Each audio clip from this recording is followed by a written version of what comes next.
Cerita diawali dengan memperlihatkan sepasang kekasih yang tersesat di tengah hutan. Mereka berencana untuk mencari jalan raya dengan harapan ada mobil yang lewat. Sampai beberapa meter berjalan dari tempat sebelumnya, pasangan itu tak sengaja menemukan sebuah rumah dan langsung masuk ke dalam untuk memeriksanya.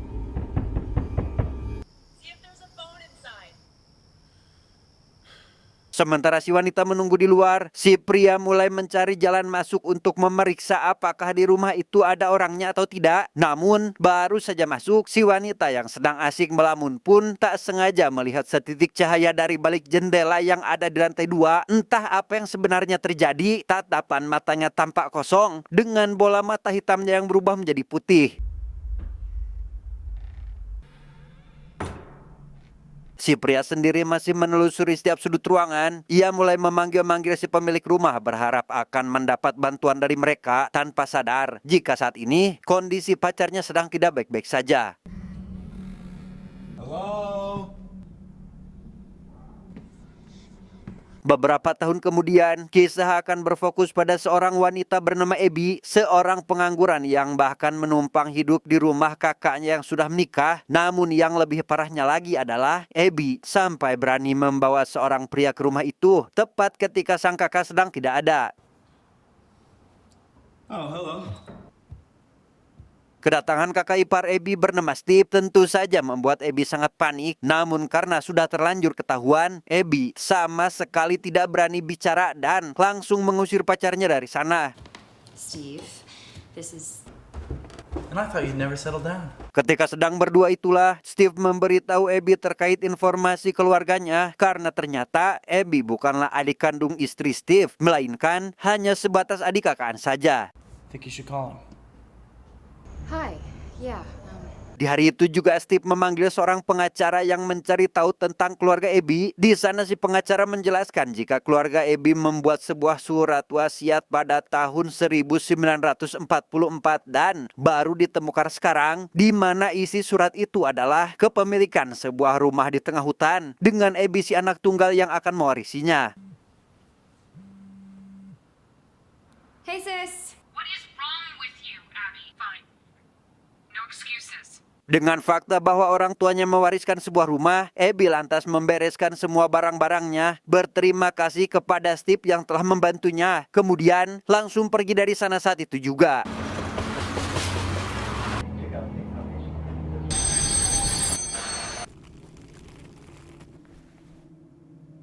Berbekal sebuah alamat, sampailah Abby di sebuah bar untuk menanyakan keberadaan taksi di tempat itu. Dan setelah menjelaskan alamat yang akan dituju, si pemilik bar menyarankan agar Abby kembali pulang. Entah kenapa harus seperti itu, namun dilihat dari tatapan para pengunjung, mereka seolah tidak menyukai keberadaannya. Does anyone want to give me a ride? Di tengah kebingungan itu, muncullah seorang pria bernama Kyle yang datang untuk memberikan Abby tumpangan. Entah karena baik atau ingin memanfaatkannya saja, Kyle langsung mengantarkan Abby sampai ke rumahnya.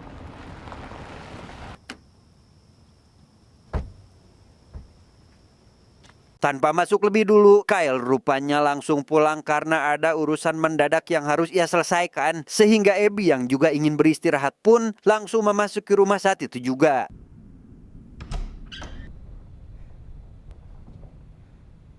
Di dalam, Abby malah langsung disambut dengan bau yang tidak enak. Tanpa memperdulikan hal tersebut, ia kembali menelusuri setiap sudut ruangan yang nampak sangat rapi meski sudah tidak dihuni selama puluhan tahun.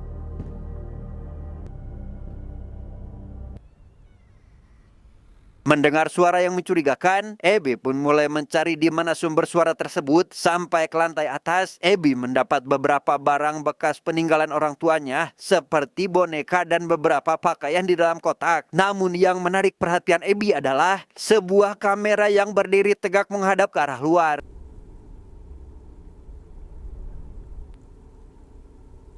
Tepat di samping kamera tersebut, Abby menemukan sebuah kotak berisikan beberapa kaset. Tanpa mengeceknya terlebih dahulu, Abby yang lupa belum mengabari Steve pun langsung keluar mencari sinyal dan menghubungi Steve untuk memberitahunya bahwa ia sudah sampai. Yeah, hey. I'm here. Okay. Be safe. Thank you, Steve. Baru saja selesai menelpon dan bermain-main di halaman, Abby malah melihat penampakan yang ada di lantai 2. Seolah itu hanya halusinasinya saja, malam harinya Abby kembali ke lantai 2 untuk melihat isi dari kaset yang tadi ia temukan, yang ternyata adalah rekaman kemesraan kedua orang tuanya. Namun ketika Abby ingin memutar rekaman itu dari awal lagi, tiba-tiba ya, mata si ibu tiba-tiba menatap tajam ke arah Abby tepat ketika videonya mengalami error. Entah itu halusinasi atau bukan. Pada pemutaran ketiga, semua kembali normal yang membuat Abby mulai kebingungan dengan apa yang sebenarnya terjadi. Public Health Clinic in Delhi. Pada kaset kedua, kita akhirnya diberitahu bahwa alasan kenapa mereka pindah ke rumah ini adalah untuk mengobati si ayah yang sedang dalam fase penyembuhan, entah penyakit apa yang dimilikinya. Namun yang pasti, ibu tidak menyukai kehadiran kamera yang selalu merekam aktivitasnya.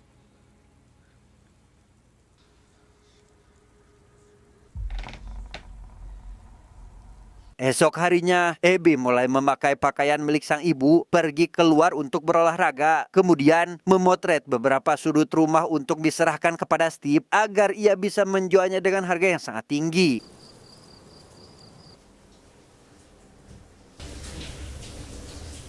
Selesai mandi, samar-samar Abby mendengar suara dari bawah dan betapa terkejutnya Abby saat melihat ada kamera yang sudah bertengger di depan jendela. Penasaran apa yang disorot kamera tersebut, Abby langsung melihatnya melalui bagian kamera bernama Optical Viewfinder, di mana ia malah melihat seseorang di luar yang seolah sedang melambai-lambaikan tangannya kepada Abby.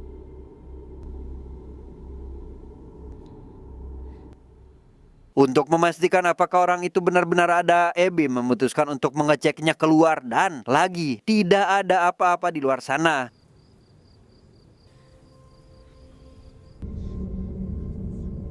Tak lama dari itu, Abby mendapat pesan dari Kyle untuk mengajaknya makan. Di dalam mobil, Abby bertanya tentang apa yang Kyle ketahui tentang rumah tersebut, di mana Kyle menjelaskan bahwa memang benar ada yang disembunyikan. Tapi untuk detailnya, Abby harus mencari tahu sendiri akan hal tersebut. Cameron Green, 2 weeks after the horrifying discovery, after police investigations into several Berdasarkan penjelasan Kyle, sesampainya di bar, Abby pun langsung mencari tahu tentang rumahnya di internet yang ternyata rumah itu pernah menjadi tempat pembunuhan massal. Beberapa tahun lalu, lebih tepatnya 13 orang ditemukan meninggal dalam keadaan sudah hangus terbakar, termasuk si pemilik rumah. Namun yang menjadi aneh adalah anak si pemilik rumah dikabarkan menghilang entah kemana. Meski pencarian sudah dilakukan, warga lokal masih belum berhasil menemukan Abby si anak, dan entah kabar burung dari mana. Para warga malah menuduh jika ibunya Abby adalah seorang penyihir yang memilih bundir dengan membakar dirinya bersama para korban lainnya. Dalam pencariannya itulah, Abby malah dimarahi oleh salah satu pelanggan yang ada di sana, meminta Abby untuk segera pergi karena kehadirannya mengganggu pelanggan lain. Dengan penuh amarah, Kyle memilih untuk membawa Abby pergi dari sana. Ia meminta maaf atas perlakuan kasar para pelanggan di bar, karena mungkin kenangan di masa lalu masih terlalu membekas di hati mereka. I have booze in the house. Sesampainya di rumah, Kyle akhirnya jujur terkait orang tua Abby yang sebenarnya. Berdasarkan yang ia ketahui, ibunya Abby adalah seorang penyihir yang menghabisi nyawa para pasien yang berobat kepadanya, membakar mereka, yang pada akhirnya membakar dirinya sendiri entah karena apa. Hey, why not be nice back? I'm not that nice.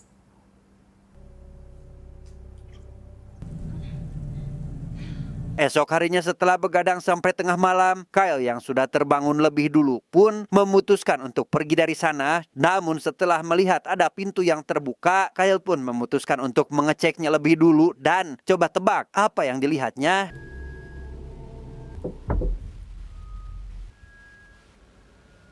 Entah apa yang sebenarnya terjadi, entah kerasukan atau kesurupan. Saat melihat lensa kamera, matanya tiba-tiba berubah menjadi putih dan inilah yang terjadi. Melihat mobilnya sudah tidak ada, Abby menganggap jika Kyle sudah pergi lebih awal tanpa sadar jika orang tersebut sudah meninggal dengan alasan yang masih samar. Tanpa mempedulikan kepergian Kyle, Abby memilih untuk kembali melihat rekaman para pasien yang ditinggalkan orang tuanya. Di sana ia melihat beberapa orang dengan gangguan kepribadian seperti seorang pria bernama Kevin. Ia mengaku jika ada sesuatu dalam dirinya gelap dan dapat menguasainya kapan saja. Seperti saat ini, Kevin seolah menatap Abby dari masa lalu dan mengatakan jika Abby sangat cantik. She's beautiful. Who? She looks just like you. Kembali sadar dari pengaruh si iblis, Kevin yang sedari tadi menatap lensa kamera pun tiba-tiba saja merasa ketakutan, seolah ada entitas menakutkan di depannya. Masih bingung dengan apa yang terjadi, Abby malah dikejutkan dengan telepon dari Steve yang menanyakan bagaimana kabarnya saat ini, di mana Abby yang ketakutan pun langsung menjelaskan jika di rumahnya ada hantu atau iblis merasuki sebuah kamera dan sudah memakan banyak korban jiwa. I think it's evil. No, I think this is a lot for you. No, I need to finish this. Karena Steve seolah tidak percaya dengan Abby bahkan menyuruhnya pulang, Abby yang kesal pun memilih untuk mulai mencari tahu kebenaran yang ada di rumahnya. Dimulai dari mencari gambar kamera yang ada di lantai 2, mencari catatan peninggalan sang ibu, kemudian kembali melihat sekeliling rumah dengan menggunakan kamera tersebut. Berdasarkan catatan yang mengatakan jika kamera itu semacam penglihatan menuju neraka, hal itu rupanya benar. Karena setelah melihat dari kamera, Abby mendapati rumahnya dipenuhi dengan noda berwarna merah. Beberapa simbol yang ada di dinding berbeda dengan ketika Abby menggunakan mata telanjang.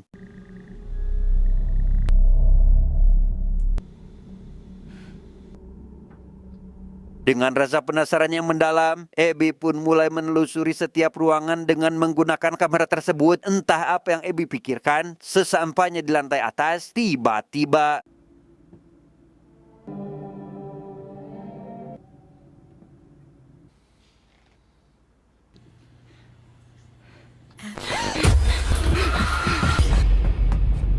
Abby pun langsung berlari ke bawah setelah melihat ada penampakan di kamera. Tak lama, ia kedatangan tamu yaitu kakaknya Kyle yang datang untuk mencari adiknya karena belum pulang dari kemarin. Namun karena masih belum bisa berpikir jernih, Abby hanya mengatakan jika ia tidak pernah mengenal pria itu.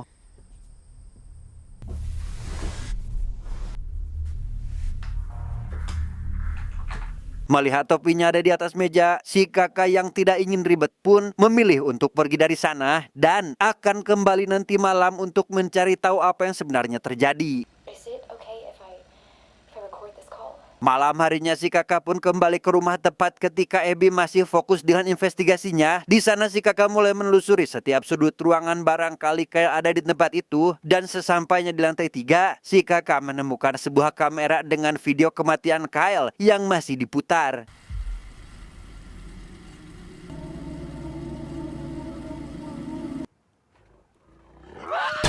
Dalam investigasinya, Abby memutar sebuah rekaman antara ibunya dengan seorang paranormal. Dan setelah si ibu menjelaskan terkait keanehan yang terjadi di rumahnya, si paranormal pun menjelaskan bahwa seorang pasien bernama Kevin memiliki simbol aneh di tubuhnya, dibakar, bahkan hampir tak berbekas, di mana Kevin mungkin saja adalah anggota sekte sesat yang membawa iblis dalam tubuhnya, memindahkannya pada kamera, sehingga jika kamera itu masih ada di rumah si ibu, maka keanehan akan kembali muncul, bahkan sampai menyebabkan kematian.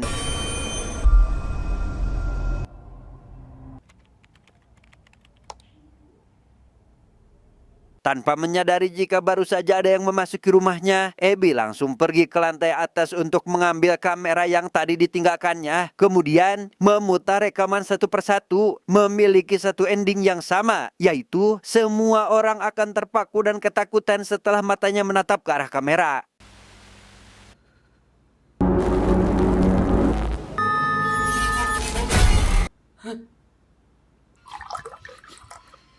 Di salah satu rekaman terlihat si ibu sedang duduk di lantai 3 dengan si ayah yang menyusulnya ke sana untuk menanyakan di mana Abby berada. Namun entah apa yang terjadi pada si ibu, dia malah bicara ngelantur seolah sedang kesurupan, sehingga si ayah yang terlanjur kesal pun langsung mengarahkan kameranya pada si ibu sehingga entah bagaimana kejadiannya dan apa yang sebenarnya terjadi, wajah ibu tiba-tiba rusak seolah ada yang merobeknya, di mana Abby yang sudah muak dengan semua kegilaan ini pun berniat untuk membakar semua kenangan orang tuanya saat itu juga. Di tempat lain terlihat Steve masih mencari tahu apa yang sebenarnya terjadi, di mana dia mendapat informasi baru terkait orang tua Abby, terutama ayahnya yang ternyata masih hidup, sempat dirawat di rumah sakit jiwa, di mana si ayah berhasil kabur dari sana dan kembali ke rumah lamanya, yang itu berarti saat ini nyawa Abby sedang dalam bahaya. Abby sendiri tidak jadi membakar semua peninggalan orang tuanya dan memilih untuk kembali melanjutkan investigasinya yang sempat tertunda. Dengan menggunakan kamera iblis tersebut, Abby diperlihatkan dengan Steve yang berjalan memasuki sebuah ruangan dan langsung diikutinya dari belakang. Tak lama, kakaknya Kyle juga muncul di kamera disusul dengan kehadiran si ibu yang seolah menuntunnya pergi ke suatu tempat tetap menunggu Abby sampai dia benar-benar mengikutinya.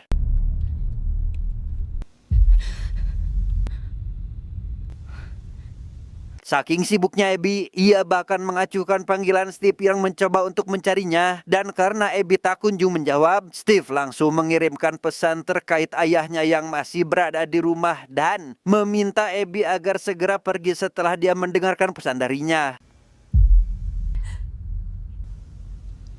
Tanpa Steve sadari, Abby sudah masuk terlalu jauh ke sebuah tempat yang seharusnya tidak pernah ia datangi, yaitu sebuah gudang yang terpisah dari rumah utama. Dan ketika berada di dalam terowongan di pintu terakhir, Abby malah melihat pemandangan seperti ini.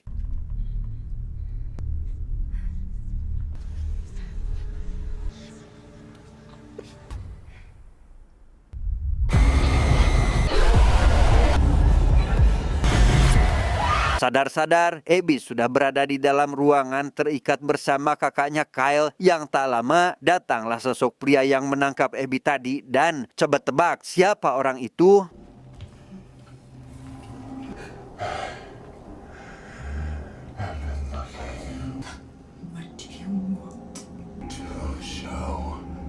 Ya, ternyata orang itu adalah ayah dari Abby itu sendiri. Tanpa bicara panjang lebar menjelaskan siapa dirinya, si ayah langsung membawa kamera terkutuk berikut dengan tripodnya dan dihidupkan tepat di depan wajah kakaknya Kyle sehingga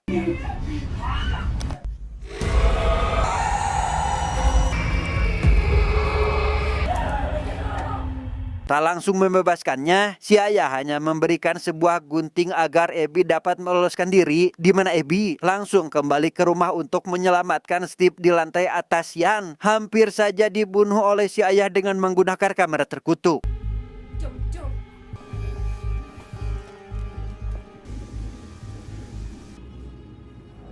Sesampainya di lantai atas, si ayah meminta agar Abby mewarisi kamera itu dengan menghabisi Steve dengan tangannya sendiri, di mana Abby yang memang ingin terbebas dari si ayah pun langsung mengarahkan kameranya pada si ayah dan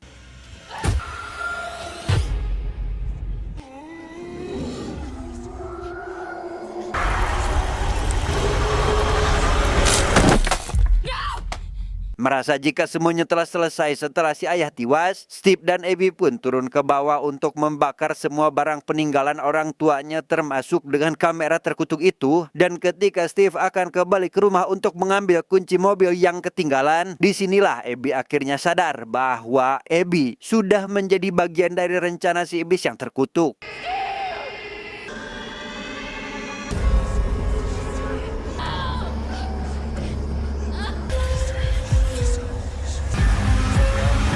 Tamat ending yang sangat membagongkan.